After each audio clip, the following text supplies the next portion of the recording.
Om Swastiastu, Namo Buddhaya. Assalamualaikum warahmatullahi wabarakatuh. Salam sejahtera buat kita semua dan selamat malam. Yang saya hormati sekaligus yang saya cintai Bapak Gubernur beserta Ibu. Yang saya hormati Pak Wagub, Pak Setda, Bapak Ibu Kepala Dinas Provinsi Bali, serta seluruh sahabat pegawai di Provinsi Bali. Sebelum saya lupa mengucapkan selamat ulang tahun beserta seluruh masyarakat Bali yang mendengarkan di ruangan ini maupun di bawah, termasuk nanti ada yang mendengarkannya di Dewata TV dan di YouTube. Tepuk tangan dulu biar semangat. Ada 3 metode bagaimana meditasi itu menyembuhkan. Saya ini guru meditasi, udah 1,5 tahun lebih sudah pensiun. Itu CV yang dibacakan CV 15 tahun yang lalu, ya boleh belajar. Ada 3 cara meditasi itu menyembuhkan.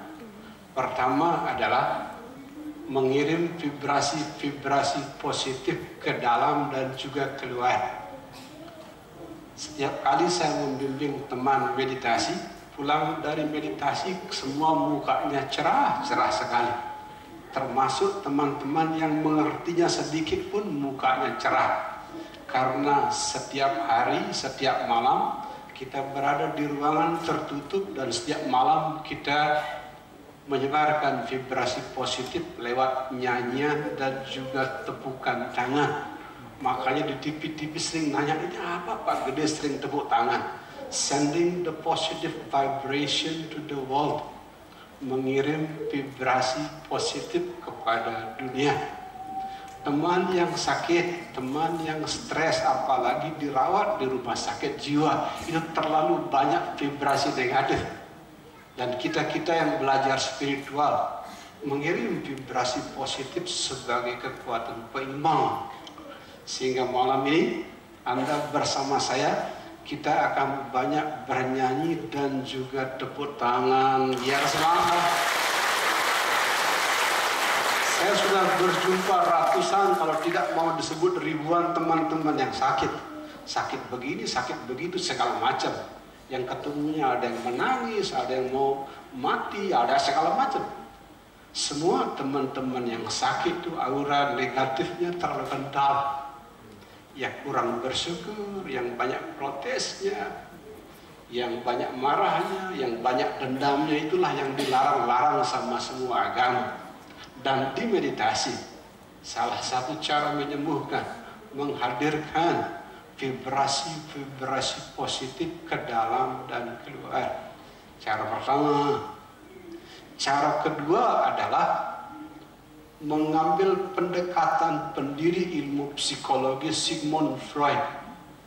Sigmund Freud, pendiri ilmu psikologi, mengatakan di umur 0 sampai 10 tahun kita semua mengalami luka jiwa.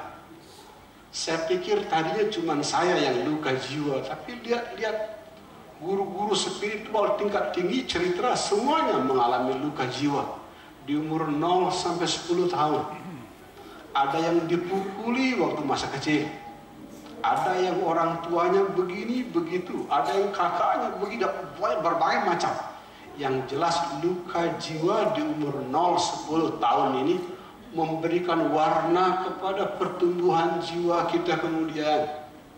Makanya banyak teman di umur tuanya aneh-aneh. Saya kaget-kaget pulang 2002 oleh bom Bali, pulang ke Bali ini kaget-kaget. Ada teman satu bangku waktu SMA yang kalemnya minta ampun sekali. Saya pacaran, dia tidak pacaran. Motor saya sering ditangkap polisi, motor dia tidak pernah ditangkap polisi. Karena orangnya baik sekali. Datang ke rumah, nawarin narkoba. Deh, saya nyoba narkoba. Adik itu, ini nak ngabu. Bayangin orang yang kalemnya minta ampun waktu SMA, sekarang dagang narkoba.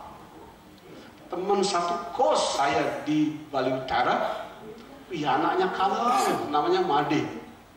Malam minggu saya hilang, dia di rumah baca buku begitu.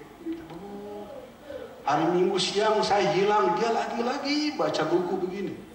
Saya gonceng cewek, dia nggak pernah gonceng cewek. Tapi si Made itu sekarang di desanya sudah gila ada begini. Gila beneran. Artinya apa? Sigmund Freud bercerita, di umur 0 sampai 10 tahun kita semua mengalami luka jiwa. Dan meditasi yang saya bagikan ke banyak teman, bagaimana menyembuhkan luka jiwa itu, didekat. Saya sudah meditasi tahunan, diam dalam 1 tahun tuh lebih dari 200 hari. Jadi setahun tuh lebih dari 200 hari diam. Tapi kadang-kadang dikunjungin oleh memori buruk, waktu kecil dipukulin dan lain-lain. Begitu memori buruk datang, saya bilang, it's okay, little Gede Prama. Gede Prama, oke, enggak apa-apa, it's okay. Saya dekat. Jadi kesembuhan yang kedua, kapan saja Anda dikunjungi memori buruk, rasa bersalah. Bayangkan bayi menangis, kalau saya menyebutnya Gede Prama kecil. Kemudian langsung didekap, tepuk tangan dulu. Metode kedua, metode ketiga murni meditasi. Sadari saja, sebagaimana saya ceritakan di depan Pak Gubernur di Pura Besakih, semuanya hanya awan-awan yang lewat. Kebahagiaan awan putih, kesedihan awan hitam. Istri nasi gorengnya enak, awan putih. Cerewetnya kamu, awan hitam. Itu yang ketawa tuh istrinya cerewet. Jangan lupa, semuanya hanya awan-awan yang berlalu. Kalau Anda melihat semua pengalaman yang positif dan negatif sebagai awan-awan yang berlalu, Anda langsung dapat gelar S3 malam ini. Apa S3? Shanti. Shanti, Shanti, tepuk tangan. Itu meditasi.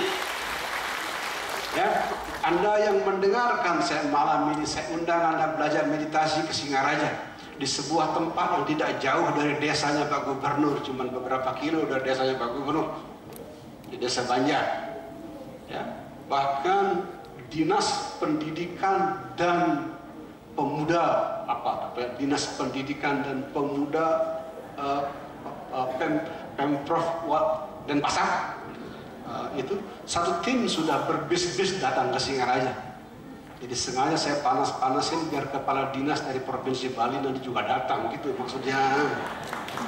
Ya, belajar lagi. Nah, sekarang kita berbicara reformasi mental dan spiritual, langsung ke jantungnya. Saya mau mengajak Anda bernyanyi. Siap nyanyi? Kurang keras, siap tidak? Stem suara dulu. Di pucuk pohon cempaka. Kurang keras, kurang keras, kurang keras. Tapi ada musiknya, itu ada pertemuan bagus tuh. Itu murid meditasi saya bawa gitar, dia nanya bagus. Hitungan 3 kita bernyanyi. 1, 2, 3. Di pucuk pohon cempaka, burung berkilau berbunyi, tersiur-siur sepanjang hari, dengan kapan jatuh jauh.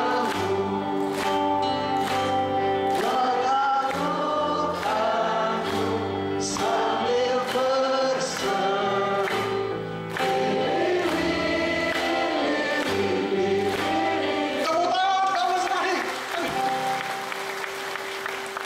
Pak Gubernur beserta Ibu, lagu ini kami temukan secara unik sekali. Ini lagu ini satu-satunya ketemu unik. Suatu hari kami ratusan orang di Bali Utara berdoa di sebuah genta besar. Ada genta besar, tahu sendiri ada genta. Tatkala berdoa, Ada ratusan, kalau tidak mau disebut ribuan burung walet putar-putar di atas kita. Banyak lah, Bang. Doa, terus memercikan tirta, semuanya sudah senang hari itu. Tapi ada satu murid meditasi, Nyoman dari Lampung, Nyoman, nggak bisa bangun. Nggak bisa bangun. Kenapa? Akhirnya murid saya, guru-guru itu ada teman nggak bisa bangun dari situ. Siapa? Nyoman dari Lampung. Terpaksa saya turun lagi ke Gentah. Kenapa, Man? Saya nggak bisa bangun. Kenapa nggak bisa bangun? Guru harus ceritakan. Itu tadi burung walet yang banyak itu apa? Aduh, Man. Tapi Anda nggak bisa bangun menjadi sebuah inspirasi bahwa hari itu ada makhluk langit jumlahnya ribuan datang.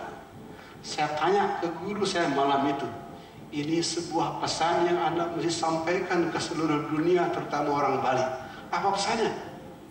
Pesan ini yang diulang-ulang di YouTube sebagai pengantar presentasi saya di YouTube. Burung bahagia jadi burung, buktinya mereka bernyanyi. Pohon damai jadi pohon, buktinya pohon tidak ada yang protes. Kalau burung bahagia jadi burung, pohon damai jadi pohon. Kenapa pegawai Pemprov Bali banyak yang tidak bahagia jadi manusia? Tepuk tangan.